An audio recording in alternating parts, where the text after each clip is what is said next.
Samajwadi party के अध्यक्ष अखिलेश यादव प्रतापगढ़ पहुंचे थे। प्रतापगढ़ राजा भैया का गढ़ है, मगर यहां अखिलेश ने एक सवाल के जवाब में राजा भैया को पहचानने से ही इनकार कर दिया। अखिलेश के इस तंज के मायने बहुत बड़े हैं।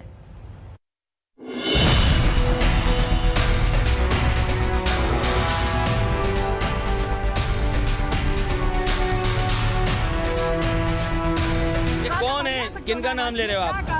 क्यों नाम ले रहे हो? ये कौन है?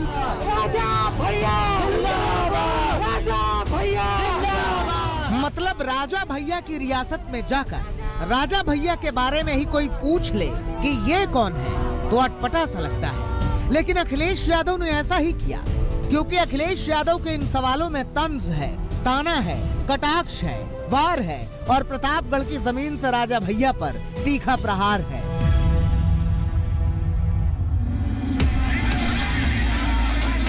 सीधे से दिख रहे अखिलेश के इन सवालों में सख्त संदेश है। चुनाव से ठीक पहले बड़ा सियासी संकेत है। अखिलेश का रुख साफ है कि चुनावी मजबूरी भी राजा भैया से दिल की दूरी अब खत्म नहीं कर सकती। राजा भैया की समाजवादी पार्टी से चुनाव में कोई बात नहीं बन सकती है।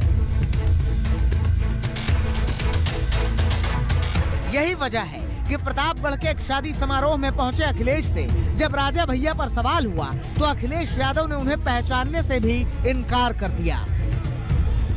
राजा भैया से इतनी नाराजगी क्यों है आप? ये कौन है? किनका नाम ले रहे हो आप? क्यों नाम ले रहे हो? ये कौन है? कौन है ये कौन है? अब ये समझने की भी जरूरत है कि आखिर यूपी की सियासत में राजा भैया का असर क्या है और किस बात पर अखिलेश राजा भैया से इतने खफा हैं। दरअसल राजा भैया की पहचान यूपी में छत्री नेता के तौर पर है। प्रतापगढ़ की कुंडा सीट से राजा भैया 1993 से लगातार विधायक हैं। सूबे में कल्याण सिंह या राम प्रकाश गुप्ता की अगुवाई में बीजेपी सरकार हो या मुलायम और अखिलेश के नेतृत्व में समाजवादी पार्टी की सत्ता, राजा भैया मंत्री पद पर रहे ही रहे।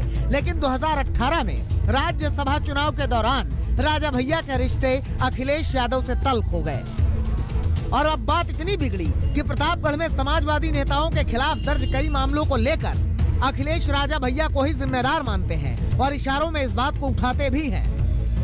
इतना अन्याय कहीं नहीं हुआ होगा जितना प्रतापगढ़ में समाजवादी कार्यकर्ताओं के ऊपर झूठे मुकदमे लगे हैं। बड़े पैमाने पर अन्याय हुआ है। ये अन्याय जो हुआ है, मैं अपील करता हूं जनता से कि अन्याय करने वाली सरकार का सफाया करें और जो अपमानित हुए हैं, इतना अपमान किसी जगह नहीं हुआ होगा जितना समाजवादियों का और जनता का अपमान यहाँ पर हुआ है। राजा भैया पर अखिलेश के इस हमले की सियासी हलकों में इसलिए भी ज्यादा चर्चा है क्योंकि कुछ दिन पहले ही राजा भैया ने मुलायम सिंह यादव से मुलाकात की थी। तब समाजवादी पार्टी और राजा भैया की जनसत्ता लोकतांत्रिक दल के गठबंधन की बात उठी थी। आप देखिए, ट्रेंड ये है कि जो छोटे दल हैं वो उनका कोई राजनीतिक अस्तित्व उत्तर प्रदेश में नहीं था।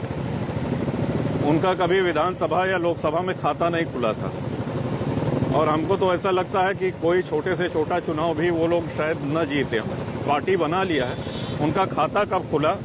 जब उन्होंने किसी बड़े दल से गठबंधन कर लिया। तो इस प्रकार से एक सौदेबाजी करके और तब वो दल अस्तित्व में आए। जनसत्ता दल के साथ ऐसा नहीं है। लेकिन अखिलेश ऐसे गठबंधन को खारिज कर रहे हैं। राजा भैया के बहाने योगी सरकार को निशाने पर वो ले रहे हैं।